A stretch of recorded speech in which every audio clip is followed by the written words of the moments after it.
Hello everybody. We welcome you to our another edition of the seminar series for the Transitional AI Group. This week we'll have Ren, who is a first year PhD student at UNSW, presenting his work that he worked on the IMDb movie reviews, and together with Rohitash Chandra as the supervisor. And I'll let Ren take you through the rest of the presentation. Okay.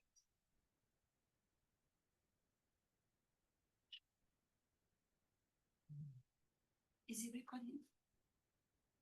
Hi everyone. Today I will introduce my paper. Name is Analysis IMDb Movie Reviews and Ratings using a Language Model Framework. The authors are Roki and me. Here, this one is a table of contents.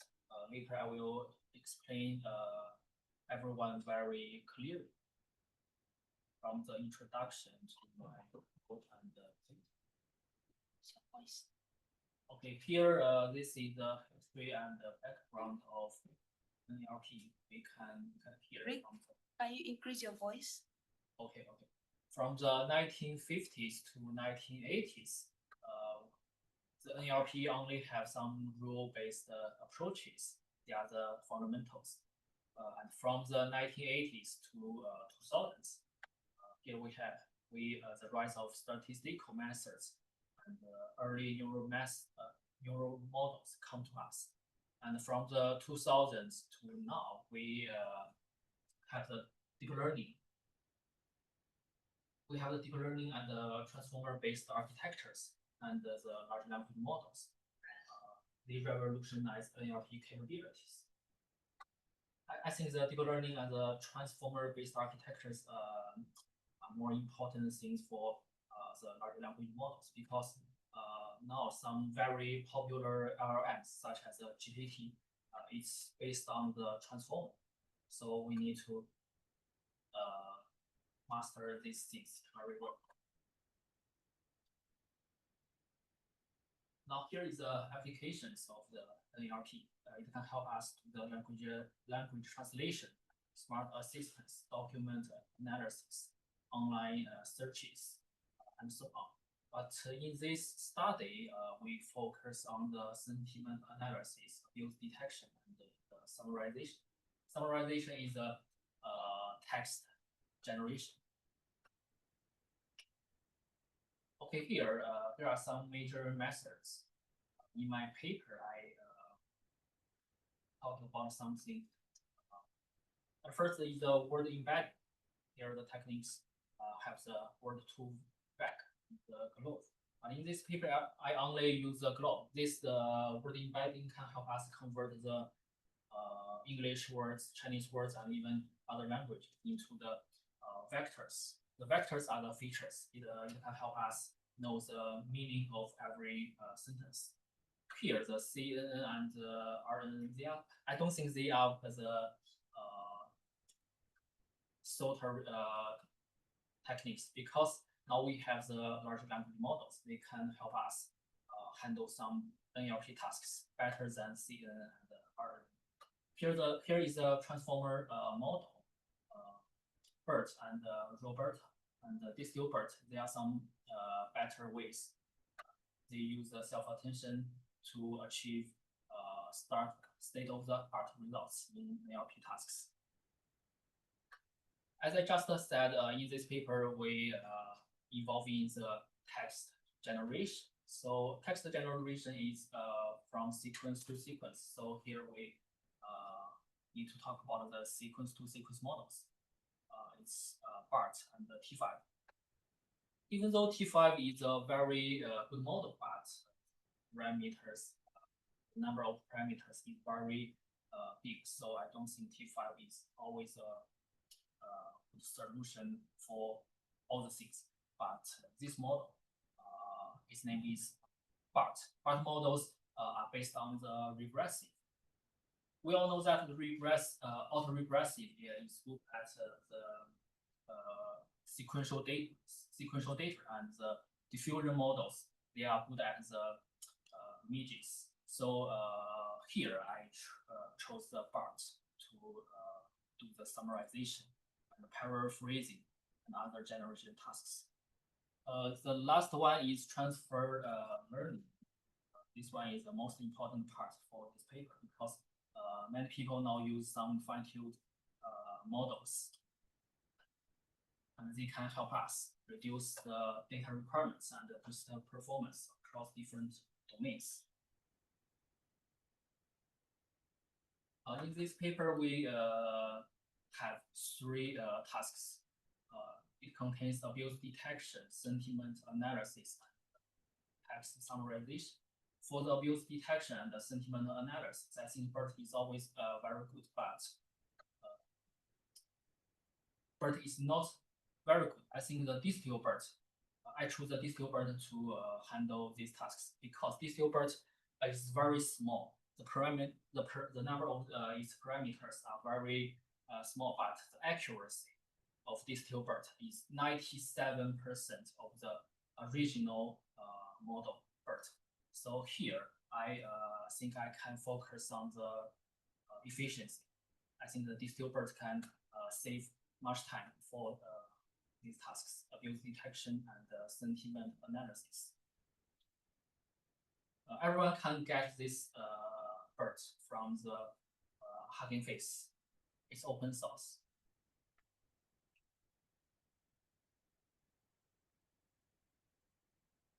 And the last task is review summarization. Here, this is the core component of BERT model. Here, this is the encoder. I think everyone knows it. BERT is bidirectional, and then the part is autoregressive. As I just said, the autoregressive is very good at the sequential data, the sequential tasks. It can help us generate some new data. Here we need to talk about our data sets.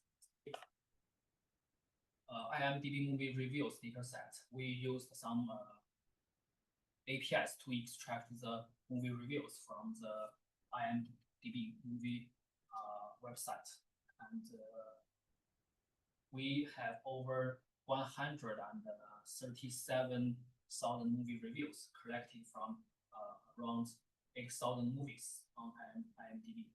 Based on this data set, we can do some tasks such as sentiment analysis, abuse detection, and summarization for reviews. Here, this data set, hate speech and offensive language data set. We use this data set to fine-tune the distill BERT. After the fine-tuning, we can use the model to do the abuse detection, find some hate speech, offensive language, and the neither. Here are three labels: class 0, class 1, and class 2.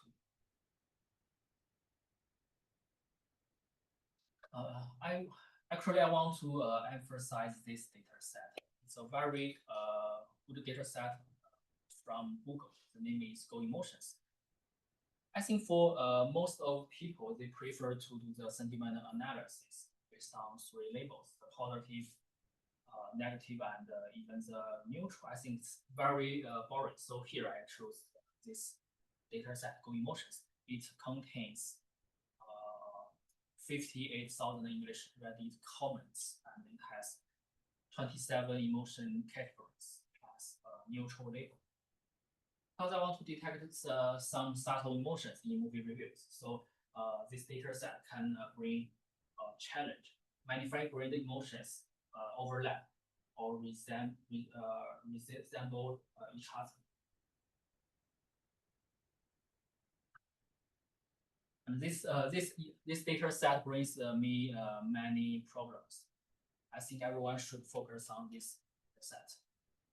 Here, this is a precision for the abuse detection and sentiment analysis. I don't want to discuss anything about the top 5 highest precision and this one. I just want to talk about here the bottom 5 lowest precision. We can notice here. Here are 4 labels. Their precision is 0, and this sadness is 0.3545.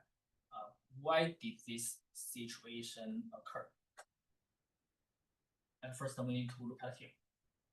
I can, for example, if one sentence its label is excitement, I think it's a very subjective thing. If you think this sentence label is excitement, but this excitement is very close to amusement and joy, another sentence is here. Another example is here.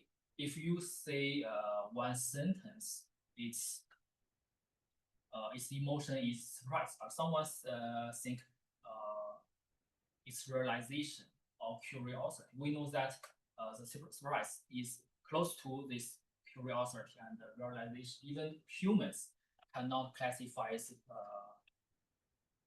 the labels very well. So I don't think the machine learning methods or even the large language models can do this task very well. So this is the first reason why here the method cannot classify them very well. And another reason is that, please look at here, the support. The support means the number of the examples. Rocky, in my paper, Rocky gave me some comments about here. Rocky let me explain the stratified cross-validation. Because in this data set, Go Emotions data set, we have a problem. It's the imbalance of labels. If your data set has this problem, you cannot use some very common way to do the cross-validation. You must use the stratified cross-validation. It means that the proportions of these labels in the testing data set should be consistent with the proportions in your training data set. I think the stratified can help you avoid the imbalance of the labels. And here, because the proportions are the same, so here we can see the support. The number of these examples are only 8. So it means that you don't have enough examples for this grief, and you also don't have enough labels for the nervous and pride and relief. So that's a reason why here, for labels, their precision are only 0. I also want to emphasize here the precision. I know many people will use the accuracy to evaluate the model, but here I don't use the accuracy. I think the accuracy is not good here because here this data set is a multi-label data set. I can give everyone an example. One sentence, the correct result is that this sentence have 5 labels, and your model predict 4 labels, and the 4 labels are correct. But 4 labels are not 5 labels, so in the accuracy, this example will be predicted as negative. It is wrong. So I think, but we know that it has 5 labels. We predict 4 labels. It means that this model it's very good. So here I don't use accuracy, only the precision.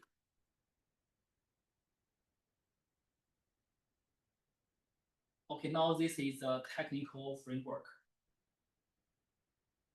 As I just said, we use some API to extract movie reviews from IMDb, and after extraction, they are grouped by the different star ratings. And here the pre-processing the data. Here is the extraction of n-grams. I think only the big grams and the trigrams are not enough, so I also extract the 4 grams. These n-grams are considered as features of each star ratings. They are just the features. So it means that we have 10 groups of the n-grams. The 1-star rating reviews has their own n-grams, and the 10-star rating also has the n-grams. And here, this part is the input reviews. after you giving some reviews of the movies, we convert your reviews into the gloves. Gloves are the features, and here are also the features. So after you convert, we use the cosine similarity to find the similarity between different features. It means that if your reviews is similar to the 1-star, so we can get the rating of your review. It's 1 star. If your reviews are close to the 10-star ratings features, so it means that the rating of your reviews are 10 star. This is the part for the prediction of rating.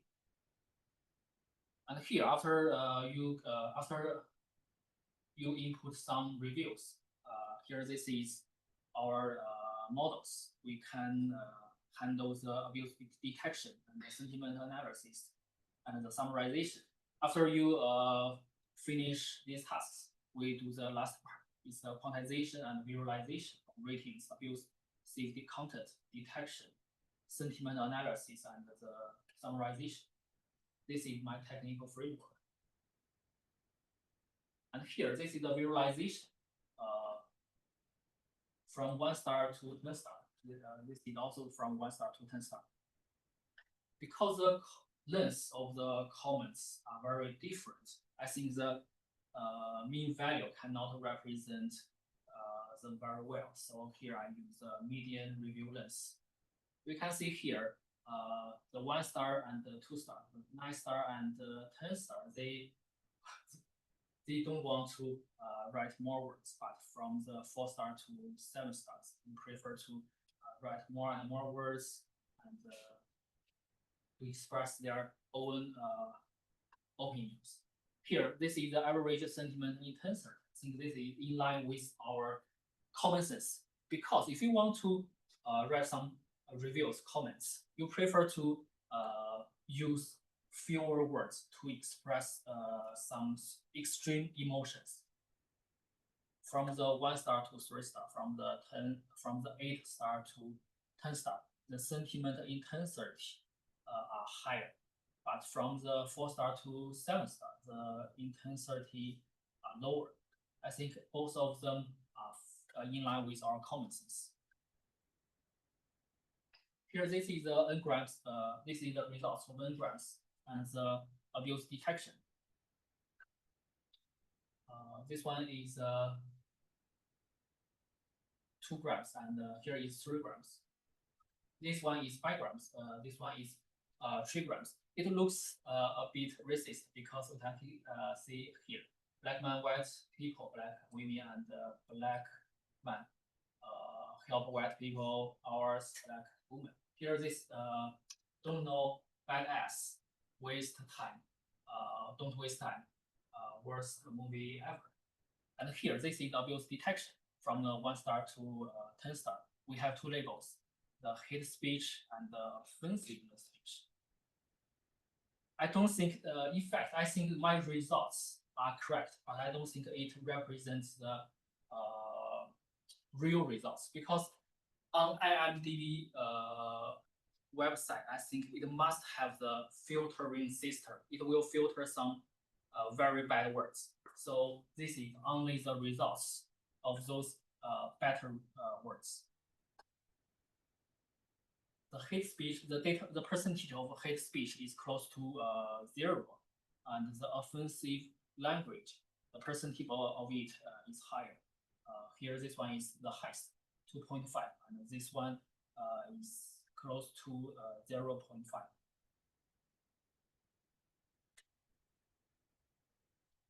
Just now I said we use a Go Emotions data set to fine tune our model. We can have the main sentiments for different star ratings.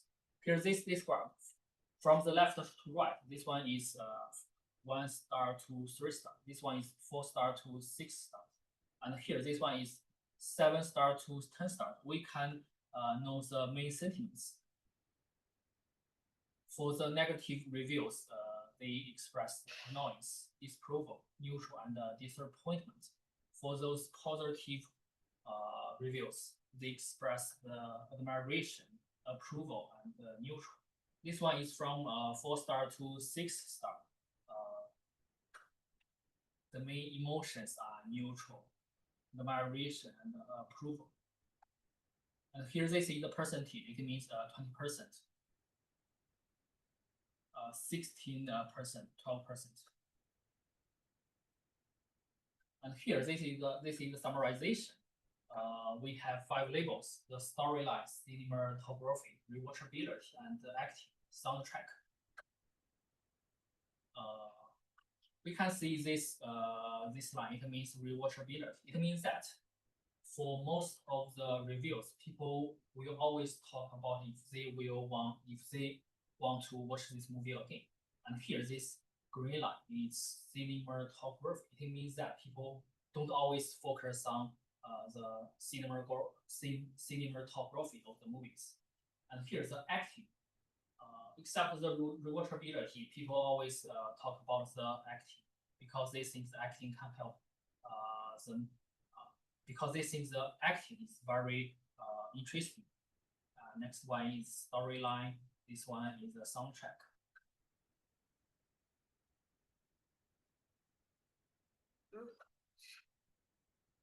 And now we will use the technical framework to do some comparison of different movies. Here, this movie is Joker. We can see here. The rating of this movie is 8.3, but this one, Joker 2, this is the sequel to this movie. The rating of this movie is only 5.2. So I think I can use my technical framework to find the reasons why did this situation occur.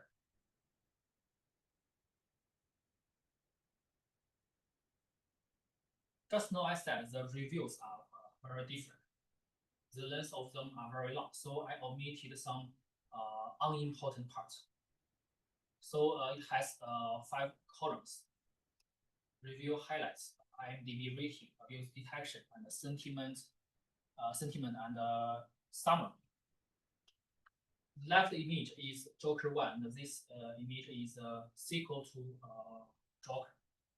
We can find out, even though the Joker 1, the IMDb rating are always higher than the sequel. 10-star rating, 10-star rating, 5-star rating, 6-star rating. There are also 10-star rating, but they can also contain some offensive language. Here, this one and this one, they are abuse detection. The labels are offensive, and this one is also offensive.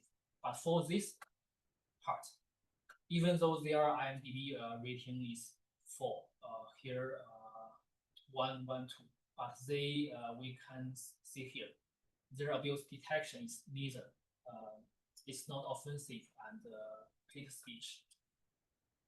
And for the sentiment and summary, here it's realization, approval, and neutral. And the summary is rewatchability. It means that they think the storyline is good and they will watch this movie again. But for this part, the sentiment is disappointment and disapproval, admiration. It means that they think the sequel's cinematography and the soundtrack, storyline, and the acting are not very good, and they will not watch this movie again.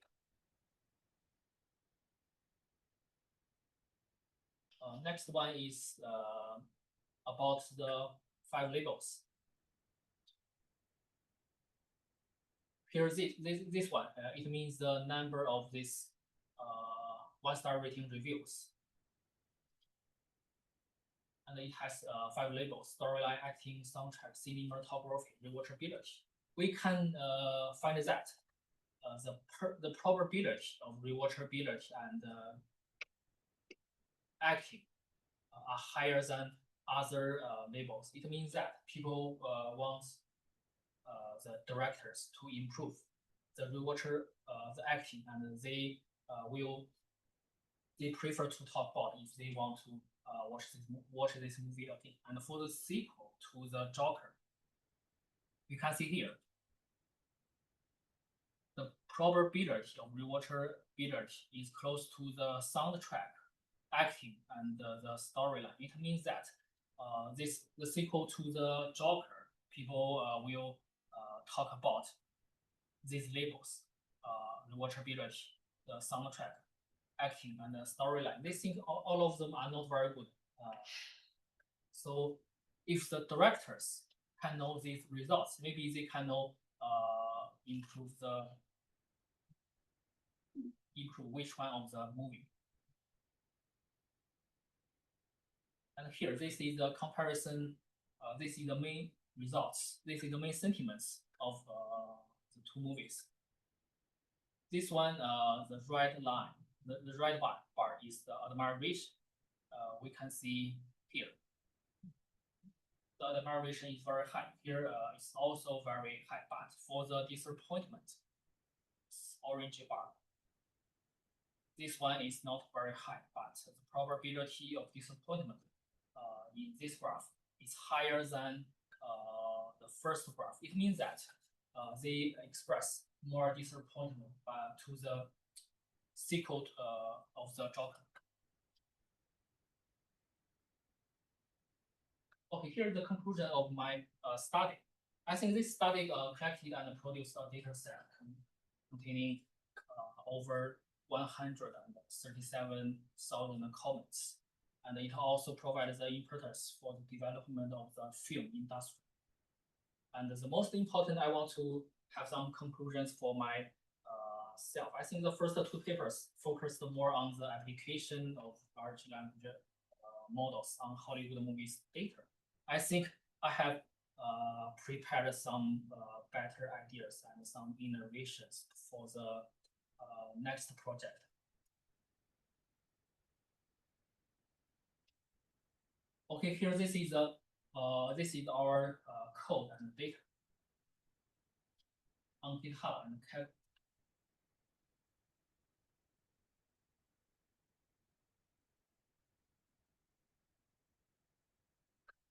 this one is a hate speech data set, and here this is the abuse detection. I think everyone can get these Python scripts. You can use these scripts to do the abuse detection, hate speech detection. This is the extraction of n-graphs. Here this is the hate speech percentage. This is the visualization for graphs. And here this is input analysis and labeled data. I have some large files. I didn't upload them on GitHub because they are not allowed here. I want to upload these large files on Kaggle, and I can put a link on this GitHub website. Okay, that's all. Thank you.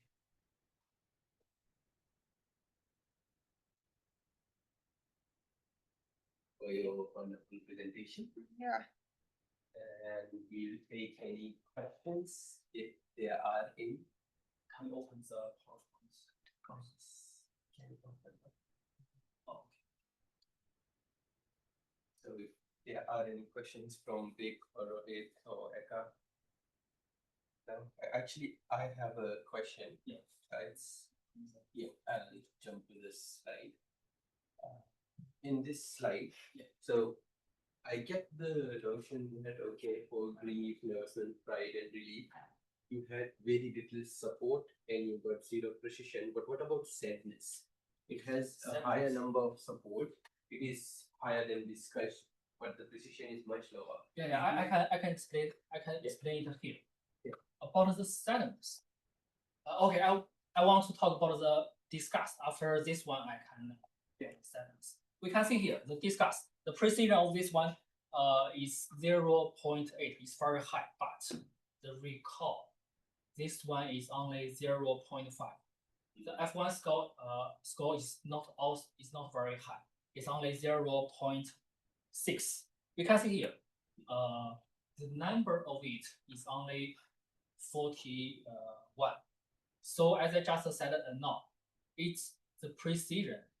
I recall and F1 score, it's related about the number of the examples, and it's about the ambiguity of these labels. I think it's my own conclusion. I don't think it's 100% correct.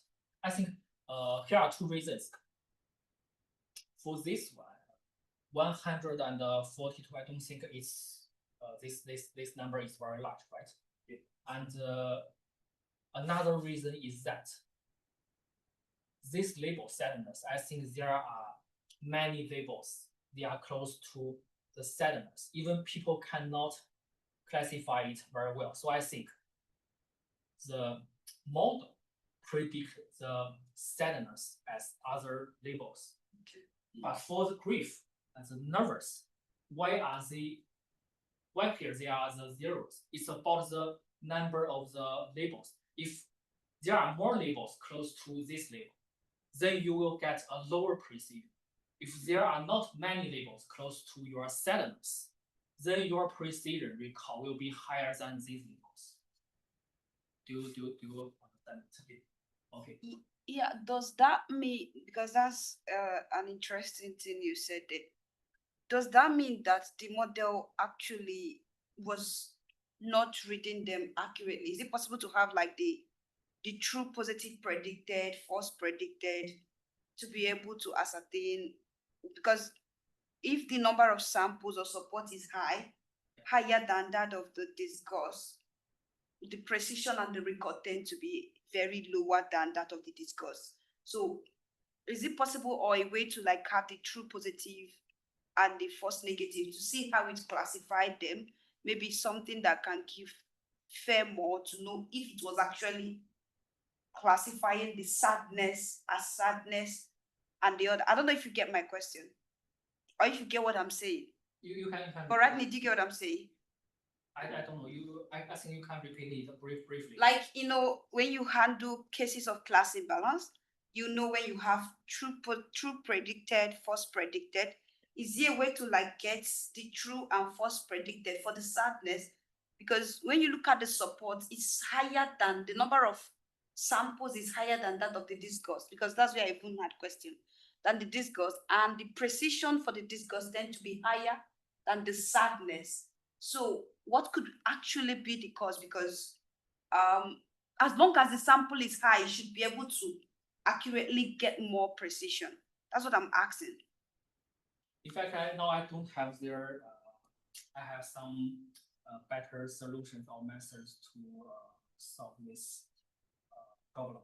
Is there a way to get like the true predicted and false predicted? Maybe you can be able to infer how is classifying supports in sadness, whether it's the accurate predicted for sadness is correct or not. If the more of the false predicted is higher than the true predicted, you'll be able to know what is actually the problem. I think I can find some sentences of sadness. Okay, maybe that will look at if they. I think we actually need to find these examples with sadness. Yeah, because that's an interesting something there. If the support and whatever, it might trigger a question on something, because once you have a support higher than that, it should be able to. I think it's the disadvantages of the multi-label classification. If you actually have very fine-grained labels, you will definitely encounter this. Sure. And I don't think even people cannot handle it very well. I don't think the machine learning can solve this problem. We can only have more and more data and do more have some better cross validation to show the precision and confidence. Okay, maybe. But here we cannot use the accuracy. Accuracy is not always good. No, it's not good. It's not an option. I have another question then. So you mentioned that you use bigrams, trigrams, and foregrams as your input features. Yeah. Did you notice? Please wait. Yeah. In your framework. The framework. Yes. Okay. You mentioned that you use the bigrams, trigrams, and foregrams as inputs to your model. Yeah. No. They are not the input of models. Oh. The models are only here. Okay. Here I just use the cosine similarity. Calculated the similarity between different vectors. the vectors of your reviews. You input these reviews. Okay. And here, these reviews are from the different star ratings. Do you understand? Yeah. And the n-grams, I regard them as features. If the cosine similarity is bigger, for example, your reviews, the features are close to this one. Okay. It means the rating is 1. If it is close to this one, it means your rating is 10. Okay. I don't use any models here. Okay. Okay. Okay. Can you show us this diagram? Can you show the, Background. In the code? no, the graph? Background here. Background. Are they based on all movies or like what? They're based on extracting what is. It's like 8,000 movies? These diagrams? Yeah, backgrounds. Is it based on all movies, all 8,000 movies? Or is it some kind of? It's from the 137,000 movie reviews. 100, okay.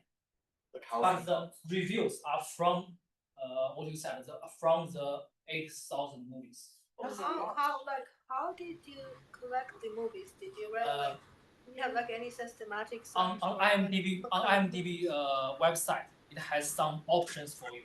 You can for the reviews sort by the likes, sort by the time, and sort by the feature. I know what you mean. The order of the reviews are very important because I extract the reviews from the top to bottom. But I think the sort by feature are better. They can show you some reviews which are very important, which people focus more on. So I choose the sort by feature and use API to extract 20 or even 30 reviews from every movie.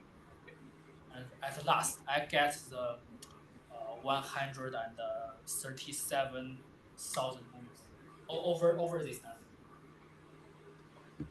can you show us the next like in blue bars? Blue bars. Why does it no after this? Like a light blue, no, not this one. I think it's previous slides. Yeah. This one. Why you have this pattern here? Average set. You mean the V? That's why he was saying it was correct. If you look at the rating from Media Review, when it transformed to sentimental I analysis, think it's easy to understand in because middle. here and here there are always some very extreme things. But the other side, is this related to? Yeah. Are they to the Yeah, different- it's That's why related. It's the related. inverse of the other one. That's why it's giving similar. Extreme people will use less words Yeah. to express extreme emotions. But for some normal people, for Amchi, for me, for Eka and Redney, you prefer to use more words to express some milder tones. Yeah. So it means that here are some normal people, here are some extremists. Yeah. Okay. Like extremists on both So ends. it's related, V shape. Yeah. Yeah, nice. It's in line with our common sense. Okay, thank you, Ren, for a wonderful presentation. Yes, thank you. Thank you, Ratnil, for hosting it. I just have a question about the abusive reviews when it is the rating of 8, 9, 10. I mean, have you given any bigrams and trigrams for that?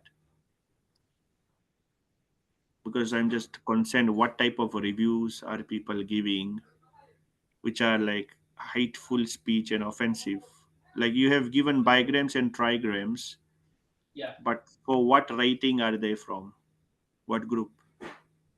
they are from all the ratings. Yeah. So what about like what I would like to see is let's the rating from the lower group, let's say 1 and 2 versus 9 and 10. That would add some interesting perspective to the investigation. Okay. Yeah, I think Yes. there is a slide that's similar, it talks about the terms, but not the diagrams and diagrams for the Mm. different stages and activities. So you are expecting something like the diagrams and diagrams at each of these steps, basically, right? So 1, 2, 3 strategy. And Uh, yes, that can be easily done. So the other thing is like you have your PhD ahead, and there are some interesting aspects. You said you wanted to explore in multimodal deep learning and multimodal LLMs. So can you just give a brief summary of what how are going to extend this work in that space or related work? My next project. Yeah. Uh, I think I don't have some very specific framework. I just want to. I think now AI agents are very new domains. I think I want to use this technique to do a question and answering system for the movies, because I think in some very new areas, because you doing a very small things, it's always better you finishing some very big things in a very old areas. That's what I think. Now I'm still trying to conceive of some good ideas, but now I cannot give many things to. Okay, thanks Ren again for a wonderful presentation, and thank you for everybody for your comments and suggestions. We will try to improve the paper ahead. Thank you very much.